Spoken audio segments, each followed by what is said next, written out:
Chad. What do we got here? The 2005 Honda Shadow Aero. It's a single carbureted engine. If you're going to work on one of these, make sure you know exactly which model. Take the VIN number in, because Honda put a whole different variety of components out with these bikes that don't match each other. So this bike is a 2005, as I said. It has not been run since 2012. It's been sitting in somebody's garage. Got it almost for nothing. The tank is rotted to shit. I've soaked it once before for about a week with vinegar. It got most of it out, but vinegar does not dissolve metal that is bad. It does get rid of the rust, but it doesn't always fix the rust flakes. It ate through one petcock, so we've got a brand new petcock on it to be destroyed today. And if I shake the can, we'll see if we can hear it. You can hear, sometimes you can hear rust flakes coming out. This right here I vacuumed out earlier, that's actually a rust flake that's turned black from the vinegar. This thing has no filter between the tank and the carburetor. It has a filter in the tank that works. It even fuel filters. Rust dissolves into the fuel. It'll make it through the filters even on a good bike, and then it deposits and re-solidifies in the carburetor. Eventually screws it up. You got to take it apart and clean it again. So the plan to do this, because there's a number of different methods out there, we're going to combine a number of plans. So I've done the vinegar before. I got most of it. It's been about 8-9 months since I did that. Got it to run temporarily, and then it went down again. So this time we're going to use muriatic acid. We're going to use about a gallon and a half. We're going to run it pure. Some places will tell you to dilute it. You can dilute it, but if you dilute it, you have to sit and wait 30 minutes, 45 minutes, a couple hours for it to do its job. Pure muriatic acid, you can put it in there and run it, like I said, pure, and you can be done in 10 minutes. It will eat stuff. It eats everything but gold and plastic. So like I said, it's going to destroy the fuel cap I'm going to put on it, and it's going to destroy the petcock. After that, we're going to pour a gallon sodium bicarb, which is baking soda, mixed in the water to help neutralize it before we take the petcock off. We'll dump that in a gallon that's crap, not a gallon, in a bucket that's crappy.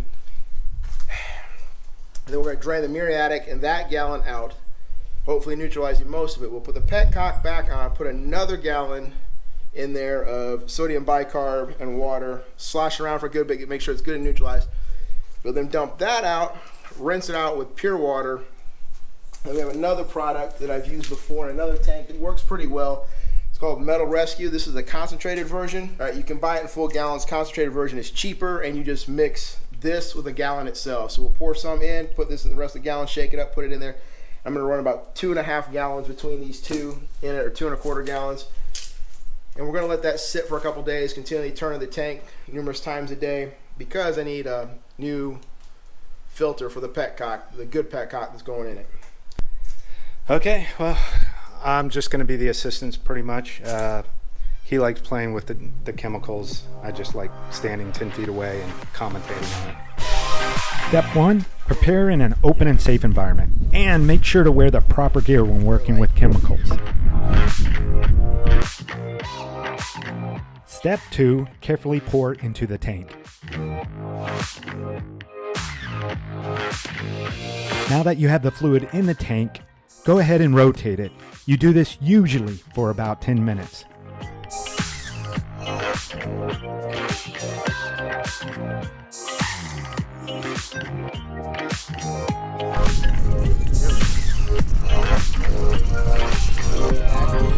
Only 2 minutes into the rotation, the muriatic acid already started seeping through the petcock seal. And make sure this stuff does not get on you.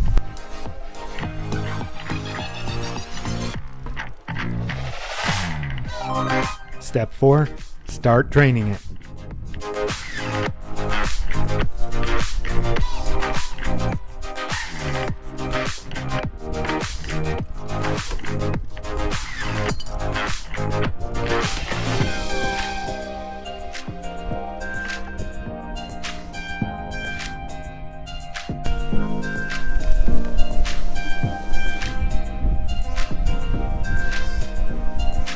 Now we're in the rinsing phase.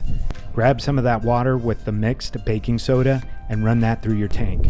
Do some normal water and keep doing this until whatever water comes out of your tank is clear. Be careful, the smell is still very acrid. The smell will knock you if you're not ready for it.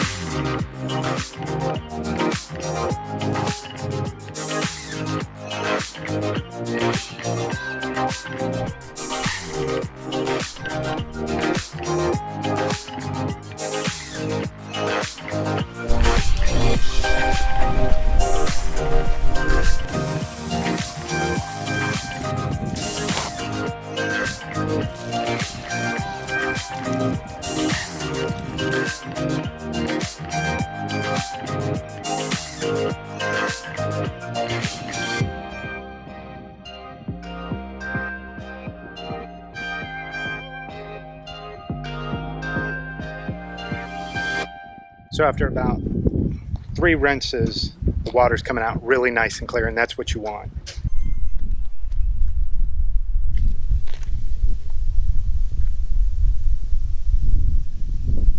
Now we're going to try and vacuum out as much water as we can.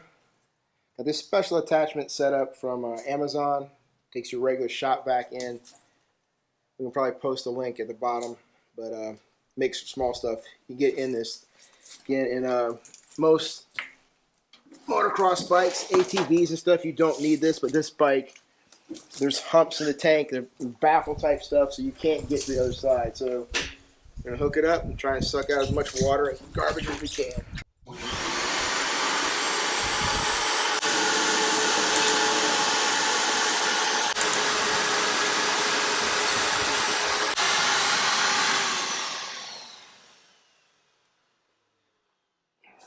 So now, for a concentrated formula of this Metal Rescue, it's 14 ounces. They say add a gallon, so I'm going to pour about a pint into the tank. I'll put this in there, shake it up, and then finish adding the gallon, and then we'll start.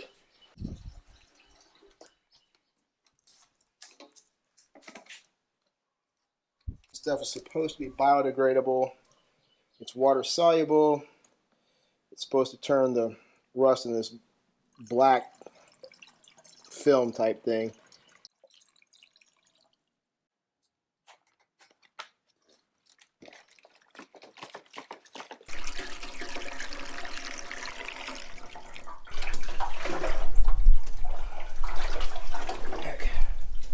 Remind me, how much was this petcock? I think this one was like 18 or 20 bucks. Okay. It wasn't that bad. The one from Honda, the factory one, is $190 some. So, Where'd you get this one from? Amazon. Okay. Made in China. It does its job. Okay, we just finished what we could for the day. We're gonna call it, and we're gonna get back together in a few days when some more parts and stuff come in, but I'll go ahead and ask Chad, what are we doing next?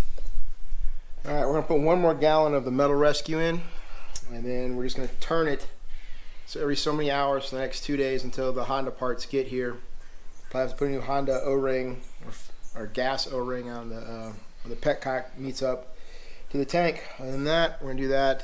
So sit and wait, and when we're done, we'll pour the stuff out, vacuum out the tank, and then the plan right now is to put about half a gallon to a gallon of 50-to-1 2-stroke mix in it, coat the inside of the tank, and then after that we'll fill it with regular gas, and then we'll put it on the bike and test it.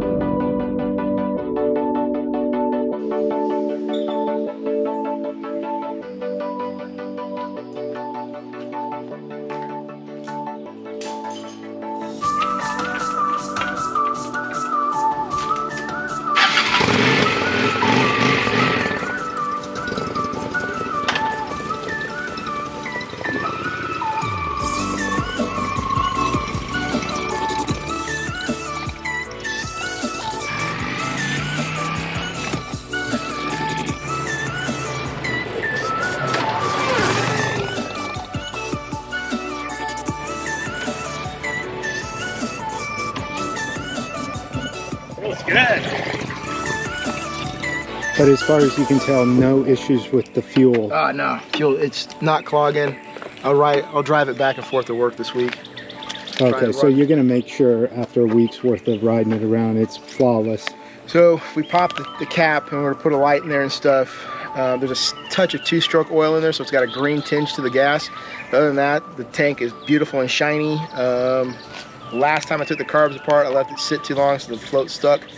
But it was perfectly clean. There was no crap there or anything else. So, Cool. Well, success. Cleaning the tank out was kind of our first attempt at doing something like that, and it worked out pretty well. So if you guys have any comments or want to ask us any questions about this process, you can leave a comment down below. I'll pass those on to Chad, and he'll make sure he responds to those. See you guys next time. Bye.